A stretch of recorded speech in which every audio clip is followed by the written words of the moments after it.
Hi, I'm Wendy Lowy Sloan, and this is What's Up with Wendy's podcast. I just wanted to tell you a little bit about myself. I began my career in New York City as a television producer for talk show legends Phil Donahue and Geraldo Rivera. And for the last decade, I've used these experiences to create my unique style in interviewing hundreds of A-list celebrities, newsmakers, comedians, musicians, reality stars, fitness and nutrition experts, best-selling authors, and so much more. So I hope you enjoy this wide variety on my podcast. I hope you'll share and subscribe. And again, thanks for tuning in. This episode of What's Up with Wendy's podcast, she might be one of the nicest girls in the business. Jordana Brewster is joining me. We're going to talk about Fast and Furious 9 that's about to come out, and Fast and Furious. We also touched on Paul Walker a little bit.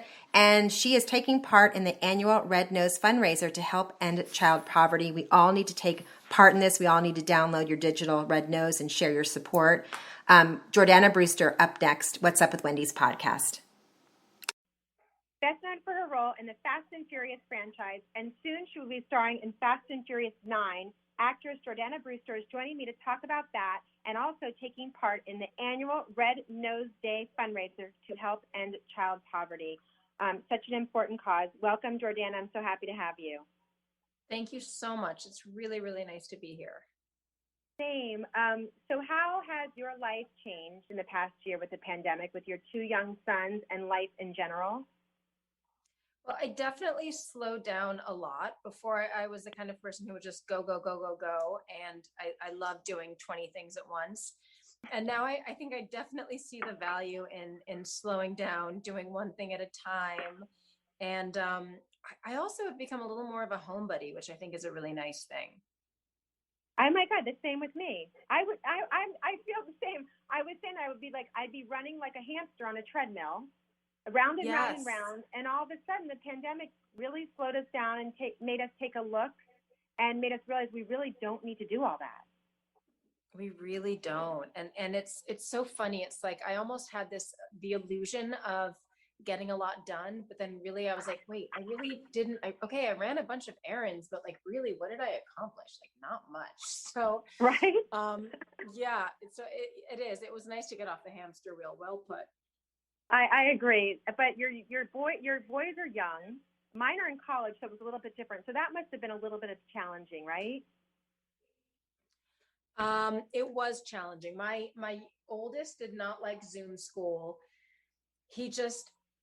I think he felt very self-conscious sitting in front of a computer, watching all his classmates. He craves the social interaction of just being there in person and I think he also needed his teacher instead of me to be like, get back on the Zoom or, please focus. And so he needed that sense of community. So he really lacked that. And I'm so happy that they're back in class now. I'm just so grateful. It was definitely a challenging, I think, more for the younger kids and to be cooped up so much, inside. So yes, I mean, I can't complain much because I live in LA where they were able to run around in the backyard, but I cannot imagine going through this in a place like New York or where they are more cooped up, and that would have been crazy. I agree. I'm out in kind of the country, so it was a little. At least we could get outside, and at least we could take walks. And well, now it seems like we're on the mend. We're all healing, and there was a lot of amazing silver linings that came out of all of this. So I think hopefully everybody will slow down and appreciate things a lot more. Agreed. So you're taking part in one of my favorite things, because I'm a big fan of Walgreens, in the annual Red Nose Day fundraiser to help end child poverty. I love going to Walgreens and seeing the red noses, and I'm always purchasing them. And Red Nose Day has raised more than $240 million to help end child poverty since its inception in the United States in 2015. Pretty remarkable. It is, right? It is. It's astounding. And I'm sure being a fan, but it's also astounding that all of the money that they raise goes directly to helping kids, which I find so admirable and so cool.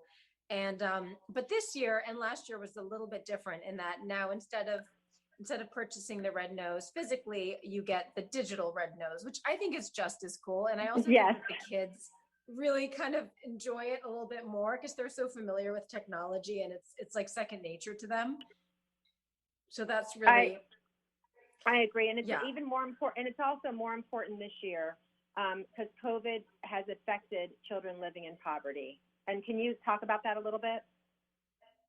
Yeah, I think we still don't fully understand. I think we've been so focused on the immediate effects of COVID and of course the loss of life and we were also afraid of getting it ourselves that we didn't really think about, okay, what are the long lasting effects going to be and what are the long lasting effects of kids that are going to be behind in school, or what's going to happen with the kids whose parents lost their jobs. And I mean, there's so many there's going to be a ripple effect for years to come. And so I think it's more important than ever to donate and to give as much as you can so that we can help. I mean, I've been focusing primarily on kids in the States, but when you think about places like Brazil that were impacted, my family's from Brazil. So when I think about that, it absolutely breaks my heart. It's just kind of astounding. And those kids are going to need our support for a long time to come. So hopefully Red Nose Day continues on for years and years and years because it's a big part in helping children. And as I said, it helps with either access to food or access to schools or access to clean water. So what I love is that it sort of finds where the need is and then it helps to fulfill that need. So it's a really, really wonderful campaign.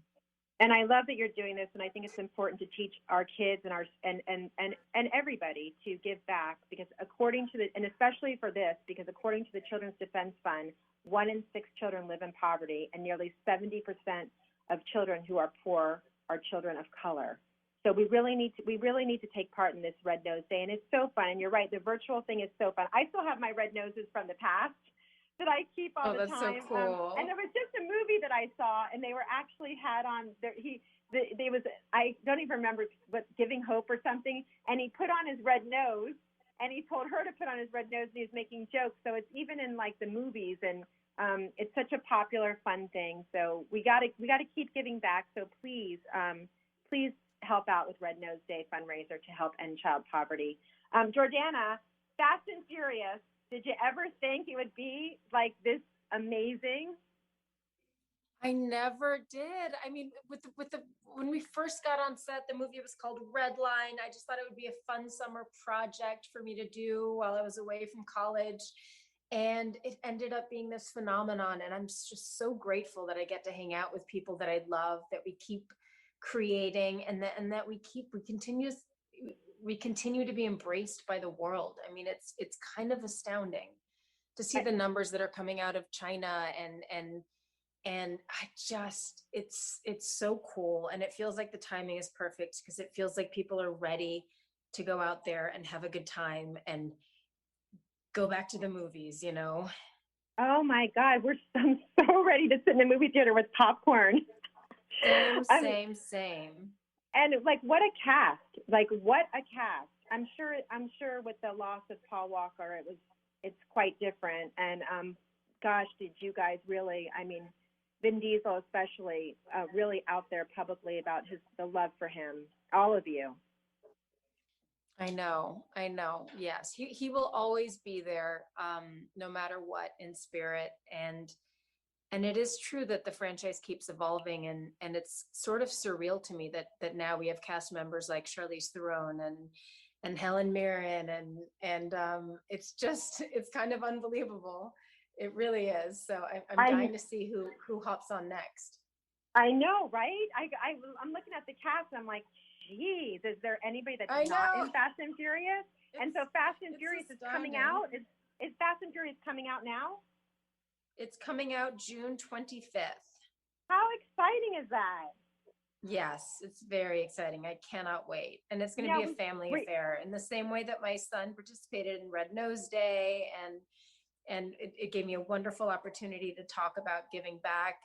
He's definitely going to the premiere, and we're like already shopping for his suit. It's going to be the cutest thing.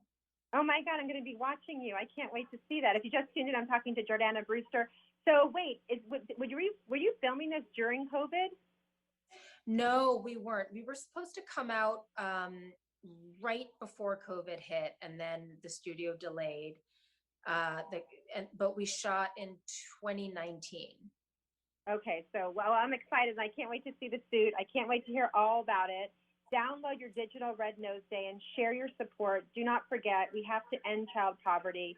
Jordana, you are a doll. Thank you so much. Anything else coming up for you before we go? Well, I shot 2 projects during the pandemic. One was called The Integrity of Joseph Chambers with my former co-star from Lethal Weapon, Clayne Crawford. And yeah, so I'm keeping busy and I'm just excited. I'm excited for everyone to come out of this and to get back to life. But please go to walgreens.com/Red Nose Day and donate because it's really, really, really important for kids. Absolutely, we will. And kiss those boys of yours and look forward to Fast and Furious 9. Thank you.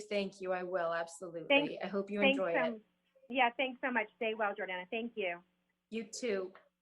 This episode of What's Up with Wendy's podcast, I sit down with Grace Gold, beauty and wellness expert. We're talking everything from vitamin D to Mucinex to the best sunscreen you can get to everything that you want to know about beauty and wellness and so much more. We're out with the cold, in with the spring. Can't wait. You won't want to miss this episode of What's Up with Wendy's podcast. Subscribe, please, on any single platform. I'm on every single one of them, and it's free. This episode of What's Up with Wendy's podcast, beauty, wellness, and lifestyle expert, and her mission is to help you feel and look your best. Out with the cold and in with the warm. In the spring, I'm so excited. Aren't we all so excited for some warm weather and to get outside again? Welcome to my podcast, Grace Gold.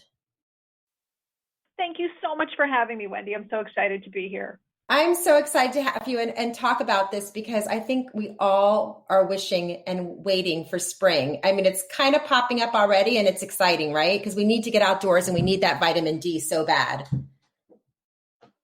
So badly. And that vitamin D is so good for us and our immune systems as well. And, it just makes you feel better as well. It's a mood lifter, all good things to get out and get some fresh air. I have to say, I've been taking vitamin D all through COVID and through the pandemic, and I've been healthy, and I really feel like that's helped a lot. And recently I just got a dose of sun in Florida. So it was like, I felt like alive again because we've all been, how did you deal with the pandemic and everything? I tried to get out, even to bundle up when it was cold and get my walks in, because that fresh air is just so important. I felt not just for your exercise, right, and keeping the winter weight off, but just for your mood. And your mood is so important as we go into the springtime. I'm glad you got some sunshine. I can use some of that. I know.